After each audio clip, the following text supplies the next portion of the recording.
ஒரு திருமணம் என்று வரும் பொழுது அங்கே 8 வகையான திருமணத்தை பற்றி சாஸ்திரம் விரிவாகவே பேசுகிறது. 8 வகையான திருமணங்கள் உண்டுன்னு சொல்றார். அது என்ன 8 வகையான திருமணங்கள் அப்படின்னு சொல்லி பார்த்தோம்னா, பிராமம், தெய்வம், ஆருஷம், பிராஜாபத்தியம், 5வது குறிப்பாக கவனிக்க வேண்டியது 5வதாக காந்தர்வம் அப்படிங்கிற ஒரு விவாகத்தை பற்றி பேசுகிறார்கள். காந்தர்வம். 6வதாக பார்த்தோம்னா ஆசுரம், ராட்சசம், பைசாசம் என்று 8 வகையான திருமணங்களை பற்றி பேசுகிறது. இல்ல கடைசியில 6, 7, 8 ஒரு 3 வர்றது இல்லையா? ஆசுரம், ராட்சசம், பைசாசம் என்கின்ற அந்த திருமணங்கள் நிச்சயமாக அவைகள் ஏற்புடையது அல்ல.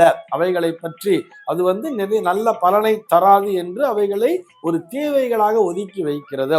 முதல்ல சொல்லப்படக்கூடிய 4ம், அதாவது பிராமம், தெய்வம், ஆருஷம் மற்றும் பிராஜாபத்தியமாக 4ம் அதி உத்தமமாக சொல்கிறார்கள்.